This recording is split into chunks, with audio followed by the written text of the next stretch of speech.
എല്ലാ വിദ്യാർത്ഥികൾക്കും പുതിയൊരു വീഡിയോയിലേക്ക് സ്വാഗതം.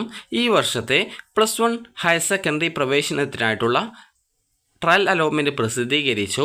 അപ്പോൾ വിദ്യാർത്ഥികൾക്ക് ട്രയൽ അലോട്ട്മെൻറ്റ് എന്ന് പറയുമ്പോൾ താൽക്കാലികമായിട്ട് നടത്തുന്ന ഒരു അലോട്ട്മെൻറ്റാണ്. എങ്ങനെ ഈ ഒരു സോഫ്റ്റ്വെയർ വർക്ക് ചെയ്യുന്നുണ്ടോ, അതുപോലെ തന്നെ വിദ്യാർത്ഥികൾക്ക് എവിടെയാണ് കിട്ടാൻ സാധ്യത എന്നുള്ളത് മനസ്സിലാക്കുന്നതിനായിട്ടും എവിടെയൊക്കെ കിട്ടാൻ സാധ്യതയുണ്ട് എന്ന് മനസ്സിലാക്കി വിദ്യാർത്ഥികളുടെ ഓപ്ഷൻ ലിസ്റ്റ് നിങ്ങൾക്ക് എഡിറ്റ് ചെയ്യാൻ സാധിക്കുന്ന ഒരു അവസരമാണ് ഈ ഒരു ട്രയൽ അലോട്ട്മെൻറ്റ് എന്ന് പറയുന്നത്.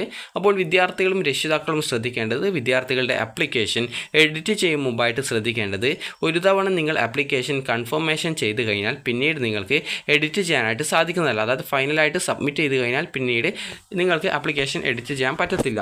അപ്പോൾ ഫൈനൽ സബ്മിഷൻ എന്നതുകൊണ്ട് ഉദ്ദേശിക്കുന്നത് നിങ്ങൾക്ക് സബ്മിറ്റ് എന്നുള്ള ഓപ്ഷൻ മാത്രമേ ഉണ്ടാകത്തുള്ളൂ. എന്നാൽ നിങ്ങൾക്ക് ഫൈനൽ സബ്മിറ്റിൻ്റെ ആ ഒരു പ്രത്യേകത എന്ന് പറയുമ്പോൾ നിങ്ങളൊരു ചെക്ക് ബോക്സിൽ ടിക്ക് ചെയ്ത ശേഷമാണ് ഈ ഒരു സബ്മിറ്റിൽ ക്ലിക്ക് ചെയ്യുന്നത്. അപ്പോൾ അതുകൊണ്ടാണ് ഫൈനൽ സബ്മിറ്റ് എന്ന് പറയുന്നത്.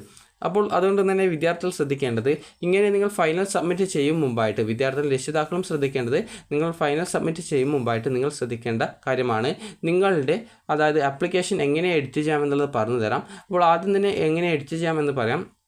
ജസ്റ്റ് നിങ്ങൾക്ക് കാൻഡിഡേറ്റ് ലോഗിൻ ചെയ്ത ശേഷം അത് നിങ്ങളുടെ ആപ്ലിക്കേഷനോടും പാസ്വേഡും ജില്ലയും നൽകി ലോഗിൻ ചെയ്ത ശേഷം ട്രയൽ റിസൾട്ട്സിൽ ക്ലിക്ക് ചെയ്ത് കഴിഞ്ഞാൽ നിങ്ങൾക്ക് നിങ്ങളുടെ അലോട്ട്മെൻറ്റ് റിസൾട്ട് പരിശോധിക്കാം. അതുപോലെ തന്നെ വിദ്യാർത്ഥികൾക്ക് അതിന് താഴെയായിട്ട് തന്നെ എഡിറ്റ് ആപ്ലിക്കേഷൻ എന്നുള്ള ഒരു ലിങ്ക് ഉണ്ട്. അപ്പോൾ അതിൽ ക്ലിക്ക് ചെയ്തുകൊണ്ട് നിങ്ങൾക്ക് നിങ്ങളുടെ ആപ്ലിക്കേഷൻ എഡിറ്റ് ചെയ്യാൻ പറ്റുന്നതാണ്. അപ്പോൾ എഡിറ്റ് ആപ്ലിക്കേഷനിൽ ക്ലിക്ക് ചെയ്യുന്ന സമയത്ത് നിങ്ങൾക്ക് സെൻഡ് OTP എന്നുള്ളൊരു ഓപ്ഷൻ കാണും. അതിൽ സെൻഡ് OTPയിൽ ക്ലിക്ക് ചെയ്യുന്ന സമയത്ത് നിങ്ങൾ രജിസ്ട്രേഷൻ ചെയ്തിരുന്ന ആ ഒരു മൊബൈൽ നമ്പറിലേക്ക് ഒരു OTP വരും. അപ്പോൾ ആ ഒരു OTP നൽകി കഴിഞ്ഞാൽ നിങ്ങൾക്ക് ആ ഒരു നൽകി സബ്മിറ്റ് ചെയ്ത് കഴിഞ്ഞാൽ മാത്രമാണ് എഡിറ്റ് ചെയ്യാനുള്ള പേജിലേക്കുള്ള ആ ഒരു പേജിലേക്ക് ആക്സസ് കിട്ടുള്ളൂ. അതായത് ആ ഒരു പേജിലേക്കുള്ള എഡിറ്റ് ചെയ്യാനുള്ള അനുമതി കിട്ടത്തുള്ളൂ. അപ്പോൾ വിദ്യാർത്ഥികൾ ഈ ഒരു രീതിയിൽ എല്ലാ ഡീറ്റെയിൽസും കൊടുത്ത്, അതായത് നിങ്ങളുടെ ആ ഒരു OTP ഫോണിലേക്ക് സെൻഡ് OTPയിൽ ക്ലിക്ക് ചെയ്ത് ഫോണിലേക്ക് വരുന്ന OTP കൊടുത്ത് അതിനുശേഷം വിദ്യാർത്ഥികൾ സബ്മിറ്റ് ചെയ്ത് നിങ്ങൾ എഡിറ്റ് ചെയ്യാനുള്ള പേജിലേക്ക് പോകുന്ന സമയത്ത് നിങ്ങൾ ശ്രദ്ധിക്കേണ്ട കാര്യം എന്ന് പറയുന്നത്, നിങ്ങൾ ആ ഒരു എല്ലാവിധ ഡീറ്റെയിൽസും തിരുത്തിയ ശേഷം ഫൈനൽ സബ്മിറ്റ് ചെയ്ത് കഴിഞ്ഞാൽ പിന്നീട് നിങ്ങൾക്ക് അതായത് ഫൈനൽ സബ്മിറ്റ് ചെയ്ത ശേഷം പിന്നീട് വീണ്ടും എഡിറ്റ് ചെയ്യണമെന്ന് പറഞ്ഞു കഴിഞ്ഞാൽ അങ്ങനെ എഡിറ്റ് ചെയ്യാനായിട്ട് പറ്റത്തില്ല. അതുകൊണ്ട് തന്നെ നിങ്ങൾ എഡിറ്റ് ചെയ്യും മുമ്പായിട്ട് ശ്രദ്ധിക്കേണ്ട കാര്യം, നിങ്ങൾക്ക് ഈ ഒരു മെയ് 28-ാം തീയതി വരെ നിങ്ങൾക്ക് എഡിറ്റ് ചെയ്യാനുള്ള അവസരമുണ്ട്. അതായത് ഇന്ന് മെയ് 24-ാം തീയതി ആയിട്ടുള്ളൂ. 25, 26, 27, 28 ഇങ്ങനെ ഇത്രയും ഡേറ്റ് വരെ നിങ്ങൾക്ക് ആപ്ലിക്കേഷൻ എഡിറ്റ് ചെയ്യാനുള്ള സൗകര്യമുണ്ട്. അപ്പോൾ അതുകൊണ്ട് തന്നെ പെട്ടെന്ന് ചാടി പുറപ്പെട്ട് എഡിറ്റ് ചെയ്യാനൊന്നും നിൽക്കരുത്. അതായത് എല്ലാവരും എഡിറ്റ് ചെയ്യണമെന്ന് നിർബന്ധമൊന്നുമില്ല. നിങ്ങളുടെ ആപ്ലിക്കേഷനിൽ എന്തെങ്കിലും തെറ്റുകളുണ്ടെങ്കിലോ അല്ലെങ്കിൽ നിങ്ങൾ നൽകിയിട്ടുള്ള ഓപ്ഷൻസിൽ ഏതെങ്കിലും കൂട്ടിച്ചേർക്കണമെങ്കിലോ, അതായത് ചില വിദ്യാർത്ഥികൾ 1, 2 അല്ലെങ്കിൽ 5 ഒക്കെ ഓപ്ഷൻ മാത്രമായിരിക്കും കൊടുത്തിട്ടുണ്ടാവുക. അതുപോലെ എനിക്ക് ഇന്ന കോഴ്സേ കിട്ടാൻ സാധ്യതയുള്ളൂ എന്ന് വിചാരിച്ചിട്ടൊക്കെ ആയിരിക്കും ഓപ്ഷൻസ് കൊടുത്തിട്ടുണ്ടായിരിക്കുക. അപ്പോൾ നിങ്ങൾ ശ്രദ്ധിക്കേണ്ട കാര്യം, എഡിറ്റ് ചെയ്യും മുമ്പായിട്ട് നിങ്ങൾക്ക് ഈ രീതിയിൽ എഡിറ്റ് ചെയ്യാവുന്നതാണ്. ഇങ്ങനെ എഡിറ്റ് ചെയ്യുന്ന സമയത്ത് തന്നെ നിങ്ങൾ ഫൈനൽ കൺഫർമേഷൻ ചെയ്താൽ പിന്നീട് യാതൊരുവിധ കാരണവശാലും എഡിറ്റ് ചെയ്യാൻ വീണ്ടും സാധിക്കുന്നതല്ല. അതേസമയം നിങ്ങൾ എല്ലാം എഡിറ്റ് ചെയ്തു, എന്നാൽ നിങ്ങൾ അത് ജസ്റ്റ് എല്ലാം സേവ് ചെയ്ത് വെച്ചിട്ടുണ്ട്, എന്നാൽ ജസ്റ്റ് നിങ്ങൾ ഫൈനൽ കൺഫർമേഷൻ ചെയ്യാതെ ബാക്ക് അടിച്ച് അതായത് ഹോം പേജിലേക്ക് പോവുകയാണെങ്കിൽ നിങ്ങൾക്ക് വീണ്ടും അത് എഡിറ്റ് ചെയ്യാനുള്ള സൗകര്യം ഇതേ സ്റ്റെപ്പിൽ തന്നെ എഡിറ്റ് ചെയ്യാനായിട്ട് പറ്റും. എന്നാൽ ഫൈനൽ കൺഫർമേഷൻ ചെയ്ത് കഴിഞ്ഞാൽ പിന്നീട് നിങ്ങൾക്ക് എഡിറ്റ് ചെയ്യാൻ പറ്റത്തില്ല. ആ ഒരു കാര്യം നിങ്ങൾ ശ്രദ്ധിക്കുക. അതായത് ഫൈനൽ കൺഫർമേഷൻ ചെയ്ത് കഴിഞ്ഞാൽ നിങ്ങൾക്ക് പിന്നീട് എഡിറ്റ് ചെയ്യാനായിട്ട് പറ്റത്തില്ല. അപ്പോൾ അതുകൊണ്ട് തന്നെ വിദ്യാർത്ഥികളും രക്ഷിതാക്കളും ശ്രദ്ധിക്കേണ്ട കാര്യം, നിങ്ങൾ അപേക്ഷ എഡിറ്റ് ചെയ്യും മുമ്പായിട്ട് നിങ്ങളുടെ ആപ്ലിക്കേഷനിൽ എന്തൊക്കെ തിരുത്തലുകളാണ് വരുത്തേണ്ടത് എന്നുള്ള കാര്യത്തിൽ തീരുമാനമെടുക്കുക. അപ്പോൾ പ്രധാനമായിട്ടും വിദ്യാർത്ഥികളുടെ ഡീറ്റെയിൽസിൽ തെറ്റാനുള്ള സാധ്യത എന്ന് പറയുന്നത് നിങ്ങളുടെ കാസ്റ്റ് തെറ്റാം, അത് ജാതി തെറ്റാം, മതം തെറ്റാം, അതായത് റിലീജിയൻ തെറ്റാം, അതുപോലെ തന്നെ കാസ്റ്റിൻ്റെ കാറ്റഗറി തെറ്റാം. കാസ്റ്റിൻ്റെ കാറ്റഗറിയാണ് പല വിദ്യാർത്ഥികൾക്കും തെറ്റാറുള്ളത്. ബാക്കിയൊക്കെ എല്ലാ വിദ്യാർത്ഥികൾക്കും കറക്റ്റായിട്ട് തന്നെയാണ് കൊടുക്കാറുള്ളത്. അപ്പോൾ കാസ്റ്റിൻ്റെ കാറ്റഗറി എന്താണ് എന്നുള്ളത് നിങ്ങൾ കൃത്യമായിട്ട് മനസ്സിലാക്കേണ്ടതായിട്ടുണ്ട്. അതിനായിട്ട് ഈ ഒരു വെബ്സൈറ്റിൽ വ്യൂ പ്രോസ്പെക്ടസ് എന്നുള്ള ഒരു ലിങ്ക് ഉണ്ട്. ജസ്റ്റ് നിങ്ങൾ ചെയ്യേണ്ടത് അതിൽ ക്ലിക്ക് ചെയ്യുക. ക്ലിക്ക് ചെയ്യുന്ന സമയത്ത് നിങ്ങൾക്ക് ഇവിടെ കാണാൻ സാധിക്കുന്നതാണ് അപ്പൻഡിക്സ് 2 എന്ന് പറഞ്ഞുകൊണ്ട് ഇവിടെ കൊടുത്തിട്ടുണ്ട്. അതായത് ഇവിടെ നിങ്ങൾക്ക് കാണാം അപ്പൻഡിക്സ് 2 എന്ന് പറയുമ്പോൾ നിങ്ങൾക്ക് ജസ്റ്റ് എന്താണെന്നുള്ള ഡൗട്ട് ഉണ്ടാകും. ഇവിടെ നിങ്ങൾക്ക് കാണാം അപ്പൻഡിക്സ് 2 എന്ന് കൊടുത്തിട്ടുണ്ട്. അപ്പോൾ ആ ഒരു ലിങ്കിൽ ക്ലിക്ക് ചെയ്യുക. അപ്പോൾ അതിൽ നിങ്ങൾക്ക് കുറച്ച് PDF, അതായത് ഒരു PDF ആണ്. അപ്പോൾ അതിൽ നിങ്ങൾക്ക് കോഡ് 2, കോഡ് 3 അങ്ങനെ പറഞ്ഞുകൊണ്ട് കൊടുത്തിട്ടുണ്ട്. അപ്പോൾ നിങ്ങൾ അതിൽ ഏതെങ്കിലും, അതായത് ആ ഒരു കോഡ് 1, അത് കോഡ് 2, കോഡ് 3, കോഡ് 1 എന്ന് പറയുമ്പോൾ ജനറലാണ്, അതുകൊണ്ട് തന്നെ അത് കൊടുത്തിട്ടില്ല. അതിൽ കോഡ് 2 മുതലാണ് കൊടുത്തിട്ടുള്ളത്. അപ്പോൾ ആ ഒരു കോഡ് 2 വിഭാഗത്തിൽ, അതായത് അതിൽ ഏതാണ് കാറ്റഗറി എന്നുള്ളത് കട്ടിയിൽ, അതായത് കട്ടി കളറിൽ കൊടുത്തിട്ടുണ്ട്. അതുപോലെ അതിൽ ഉൾപ്പെടുന്ന മറ്റ് ജാതി വിഭാഗങ്ങൾ ഏതൊക്കെയാണെന്നുള്ളത് അതിൽ കൃത്യമായിട്ട് കട്ടി കുറച്ചിട്ട് കൊടുത്തിട്ടുണ്ട്. അപ്പോൾ നിങ്ങൾ കട്ടി കുറച്ചതിൽ ഏതിലാണ് നിങ്ങൾ ഉൾപ്പെടുന്നത്, അതിൻ്റെ കൃത്യമായിട്ട് ആ ഒരു കാറ്റഗറി ഏതാണെന്ന് നിങ്ങൾ നോക്കിയിട്ട് നിങ്ങളുടെ കാറ്റഗറി കറക്റ്റാണോ കൊടുത്തത് എന്നുള്ളത് അപ്പോൾ വിദ്യാർത്ഥികളുടെ കാറ്റഗറി ഏതാണെന്നത് വിദ്യാർത്ഥികൾ കൃത്യമായിട്ട് മനസ്സിലാക്കുക. അപ്പോൾ അത് എന്താണ് കൃത്യമായിട്ട് കൊടുക്കണമെന്ന് പറയാൻ കാരണമെന്ന് പറയുന്നത്, വിദ്യാർത്ഥികൾക്ക് ചിലപ്പോൾ കാറ്റഗറി തെറ്റായി കൊടുത്തു കഴിഞ്ഞാൽ നിങ്ങൾക്ക് അലോട്ട്മെൻറ്റ് കിട്ടിക്കഴിഞ്ഞാലും സ്കൂളിൽ പോയാൽ ഫസ്റ്റ് അലോട്ട്മെൻറ്റിന് ശേഷമായിരുന്നാലും അഡ്മിഷൻ കിട്ടത്തില്ല. അങ്ങനെ കാറ്റഗറി തെറ്റായി കഴിഞ്ഞാൽ പിന്നീട് നിങ്ങൾക്ക് നിങ്ങളെ പരിഗണിക്കുക സപ്ലിമെൻ്ററി ഘട്ട അലോട്ട്മെൻറ്റ് ഘട്ടത്തിലായിരിക്കും. ആ ഒരു സമയത്ത് നിങ്ങൾ വീണ്ടും നിങ്ങളുടെ ആപ്ലിക്കേഷൻ എഡിറ്റ് ചെയ്ത് കാറ്റഗറി ശരിയാക്കേണ്ടതായിട്ട് വരും. അപ്പോൾ അതുകൊണ്ട് തന്നെ നിങ്ങൾ ഇപ്പോഴേ അത് ശ്രദ്ധിക്കുക, കാറ്റഗറി തെറ്റിപ്പോയിട്ടുണ്ടോ അല്ലെങ്കിൽ നിങ്ങൾ കൊടുത്ത കാറ്റഗറി കറക്റ്റ് ആണെന്നത്. ജസ്റ്റ് ഞാൻ നിങ്ങൾക്ക് കാണിച്ചു തരാം. വ്യൂ പ്രോസ്പെക്ടസിൽ ക്ലിക്ക് ചെയ്യുക. അപ്പോൾ നിങ്ങൾ അതിൽ ക്ലിക്ക് ചെയ്ത ശേഷം നിങ്ങൾ ചെയ്യേണ്ടത് ഇവിടെ അപ്പൻഡിക്സ് 2 എന്നുള്ളത് ക്ലിക്ക് ചെയ്യുക. ക്ലിക്ക് ചെയ്യുന്ന സമയത്ത് നിങ്ങൾക്ക് നിങ്ങളുടെ ഫോണിലേക്ക് ഒരു PDF ഓപ്പൺ ആയിട്ട് വരുന്നതായിരിക്കും. അപ്പോൾ ഞാൻ ഓൾറെഡി അതായത് ഈ ഒരു ഫോണിൽ ആ ഒരു ഫയൽ ഡൗൺലോഡ് ചെയ്ത് വെച്ചതുകൊണ്ടാണ് ഇങ്ങനെ കാണിക്കുന്നത്. അപ്പോൾ ഓപ്പൺ വിത്ത് എന്ന് കൊടുത്തിട്ട് നിങ്ങൾ ഡൗൺലോഡ് ചെയ്തിട്ടില്ലെങ്കിൽ അത് ഡൗൺലോഡ് ചെയ്തെടുക്കുക. അപ്പോൾ ഇവിടെ നിങ്ങൾക്ക് കാണാം, ഇവിടെ കട്ടി കളറിലായിട്ട്, അതായത് ഇവിടെ ബോൾഡായിട്ട് കൊടുത്തിട്ടുണ്ട് കോഡ് 2. കോഡ് 1 എന്ന് പറയുമ്പോൾ ജനറലാണ് വരിക, അതുകൊണ്ടാണ് അത് കൊടുക്കാതിരിക്കുന്നത്. അതുപോലെ കോഡ് 2 ETB, കോഡ് 3 മുസ്ലിം, കോഡ് 4 ലാറ്റിൻ കത്തലിക് SUC എന്നൊക്കെ പറഞ്ഞുകൊണ്ട് കൊടുത്തിട്ടുണ്ട്. അപ്പോൾ നിങ്ങൾ ശ്രദ്ധിക്കേണ്ട കാര്യം എന്ന് പറയുന്നത്, നിങ്ങൾ ഇതിൽ കട്ടി കുറച്ച് കൊടുത്തതാണ്, അതായത് ഇവിടെയൊക്കെ നിങ്ങൾക്ക് കട്ടി കുറച്ചിട്ടുള്ളതാണ്, ഇവിടെ കട്ടി കൂട്ടിയിട്ട് കൊടുത്തതാണ്. കട്ടി കൂട്ടിയിട്ട് കൊടുത്തിട്ടുള്ളത് കാറ്റഗറിയാണ്, കട്ടി കുറച്ചിട്ട് കൊടുത്തിട്ടുള്ളത് ആ ഒരു കാറ്റഗറിയിൽ ഉൾപ്പെടുന്ന വിഭാഗങ്ങളാണ്. അപ്പോൾ നിങ്ങൾ ഇതിൽ ഏത് വിഭാഗത്തിലാണ് ഉൾപ്പെടുന്നത്, അതിന് നേരെയുള്ള കാറ്റഗറി ഏതാണോ ആ ഒരു കാറ്റഗറി തന്നെയല്ലേ നിങ്ങൾ അലോട്ട്മെൻറ്റിൽ കൊടുത്തിട്ടുള്ളതെന്ന് കൃത്യമായിട്ട് നോക്കുക.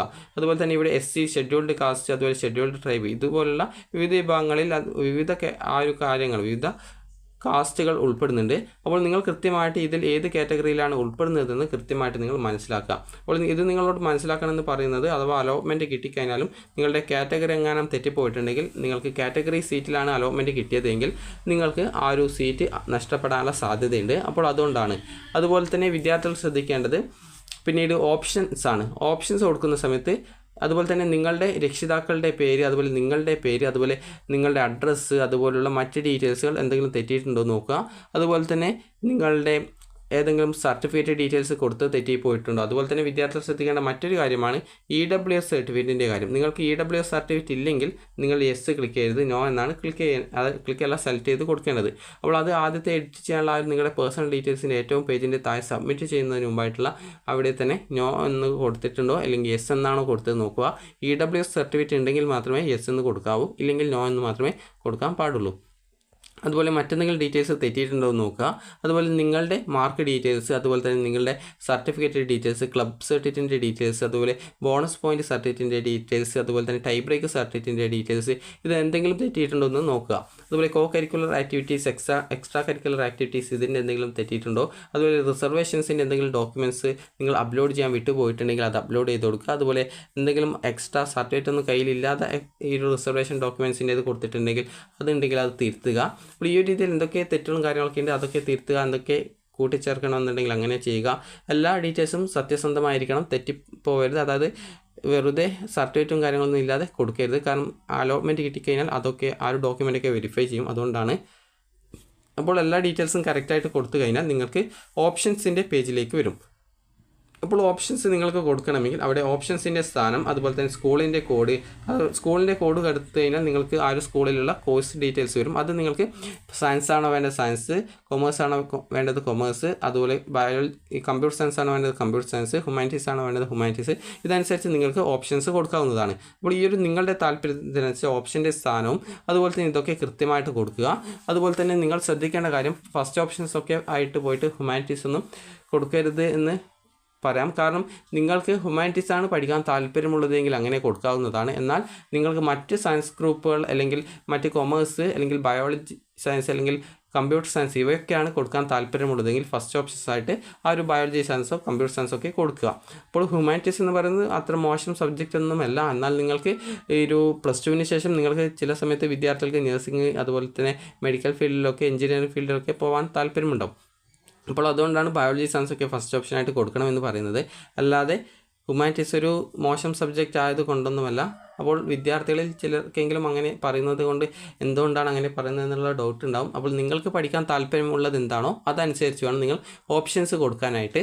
കാരണം ട്രയൽ അലോട്ട്മെൻറ്റിന് ശേഷം ഫസ്റ്റ് അലോട്ട്മെൻറ്റ് വരുന്ന സമയത്താണ് പല വിദ്യാർത്ഥികളും ഫസ്റ്റ് ഓപ്ഷൻ ഹ്യൂമാനിറ്റീസ് കൊടുത്തു, അതെനിക്ക് മാറ്റാൻ പറ്റുമോ എന്നൊക്കെ ചോദിക്കുക. അപ്പോൾ നിങ്ങൾ ശ്രദ്ധിക്കേണ്ടത് ഫസ്റ്റ് ഓപ്ഷനിൽ നിങ്ങൾക്ക് അലോട്ട്മെൻറ്റ് കിട്ടിക്കഴിഞ്ഞാൽ അവിടെ പെർമനൻറ്റ് അഡ്മിഷൻ നേടേണ്ടതായിട്ട് വരും. അതുകൊണ്ട് തന്നെ വിദ്യാർത്ഥികൾ ഫസ്റ്റ് ഓപ്ഷൻസ് ഒക്കെ കൊടുക്കുന്ന സമയത്ത് ഏറ്റവും പഠിക്കാൻ താല്പര്യമുള്ള സ്കൂളുകളിലെ ഏറ്റവും പഠിക്കാൻ താല്പര്യമുള്ള കോഴ്സുകളായിരിക്കണം ഓപ്ഷൻസ് ആയിട്ട് കൊടുക്കേണ്ടത്. അത് നിങ്ങൾക്ക് അലോട്ട്മെൻറ്റ് കിട്ടിയാലും കിട്ടില്ല എന്ന് വിചാരിച്ചു കഴിഞ്ഞാൽ നിങ്ങൾ ഓപ്ഷൻസ് ആയിട്ട് നിങ്ങൾക്ക് കൊടുക്കാവുന്നതാണ്. അപ്പോൾ വിദ്യാർത്ഥികൾ ഈ ഒരു രീതിയിൽ എഡിറ്റ് ചെയ്യും മുമ്പായിട്ട് എഡിറ്റ് ചെയ്യും മുമ്പായിട്ട് ഈ ഒരു കാര്യങ്ങളൊക്കെ ശ്രദ്ധിക്കുക. അപേക്ഷയിൽ എന്തൊക്കെ തെറ്റാണ് ഉള്ളത്, ഇങ്ങനെ തിരുത്തണം എന്നിങ്ങനെയുള്ള ഏതൊക്കെ വിവരങ്ങൾ തിരുത്തണം എന്നിങ്ങനെയുള്ള കാര്യങ്ങളൊക്കെ കൃത്യമായിട്ട് മനസ്സിലാക്കിയ ശേഷം മാത്രം എഡിറ്റ് ചെയ്യുക. കാരണം മെയ് 28-ാം തീയതി ഒരു എഡിറ്റ് ചെയ്യാനുള്ള അവസരമുണ്ട്. അതുപോലെ തന്നെ ഒരു തവണ ഫൈനൽ കൺഫർമേഷൻ ചെയ്താൽ പിന്നീട് ആപ്ലിക്കേഷൻ വീണ്ടും എഡിറ്റ് ചെയ്യാൻ പറ്റുന്നതല്ല എന്നുള്ളത് കൂടി നിങ്ങൾ പ്രത്യേകം ശ്രദ്ധിക്കുക. അപ്പോൾ നിങ്ങൾക്ക് ഈ ഒരു വീഡിയോ ഉപകാരപ്രദമായിട്ടുണ്ടെങ്കിൽ ലൈക്ക് ചെയ്യുക, ഷെയർ ചെയ്യുക. Thank you for watching.